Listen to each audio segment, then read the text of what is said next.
Hello everybody, Tracy Brown here. I hope you're having a great day. And what do I got on my floor over there? Oh, it's my other jacket. I'm looking behind me. I'm like, what is that? So anyway, thank you for coming, watching this live, watching this on the replay. And it's something that I used to do quite a bit in my earlier counseling work, nutrition counseling work. And I kind of fell away from it for a while because I just got really into it, and I loved it so much. Just the body image decoding and unpacking work that I was doing kind of middle way, through my career so far.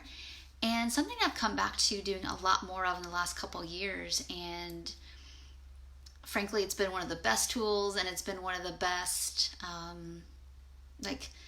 just brought so much really usable material to the surface for clients that but that I can individually unpack with them in the moment, that it makes their life so much easier and starts to really get some momentum going. So not to hold back on you, but it's meal sessions. And the reason I'm bringing this up is because, especially when maybe you're not somebody who's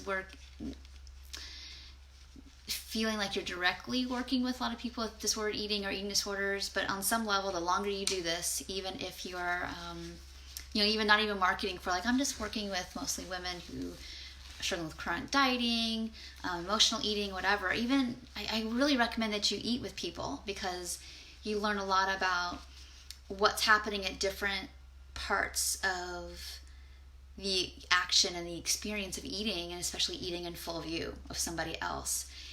Because there's one thing for people to do their eating and whatever kind of thoughts and behaviors by themselves, but there's a level of exposure that happens, not necessarily by even helping them choose hard food, but exposing.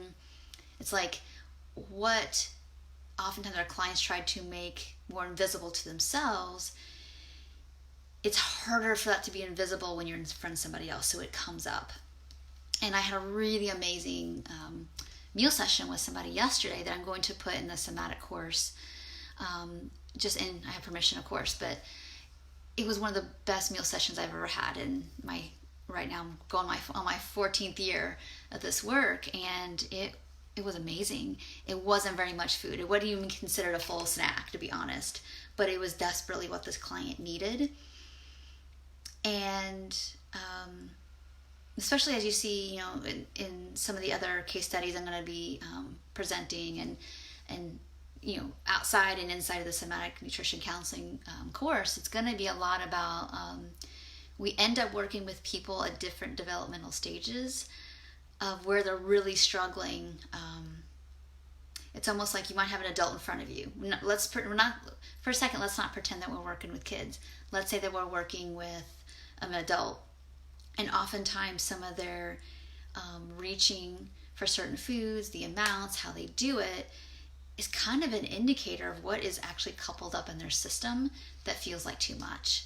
It's really powerful stuff. Now, we're not going to be uncoupling all of that, definitely, as the dietitian or the coach. Our therapist friends are going to be doing that, but we get to bring that information. It's on the table, and we get to take that to the therapist. And some of it we can do. Some of it's, if it's directly related to food, body, all that kind of stuff, we are going to be doing, and it's amazing. But if it's not, no big deal, because if we're working as a team with our colleagues, these clients get to, have been struggling probably for years and years, get to have some relief in their bodies, and it makes eating so much easier. So I want to encourage you to do more meal eating sessions with clients. Doesn't matter what their diagnosis is, but have them bring food to the session, have them meet them out somewhere, and just practice. Some sessions are going to be about eating and just being a human, but you can't help but notice. And if you're like me, if you've learned a lot of tracking skills, you can't help but notice what's happening in their system in relation to the environment, and that's really useful information to help them bring more peace to their eating experiences. So in the next video, I'm just going to give you a little heads up about that one. I want to talk about recordings. Not recordings like you're recording a session, but making recordings for clients. There's a really, for support later on in the work. Hi Candace, good morning. It's good to see you. If you have any questions, please put them in the comments below and I will answer that. Yeah, so lastly, I want to talk in our next video around the use of recordings. I found that really beneficial, and I want to talk about why in the next video. So hope you have a great day. If you have questions about this, please let me know, and we'll dig in a little deeper. So thanks so much and take care.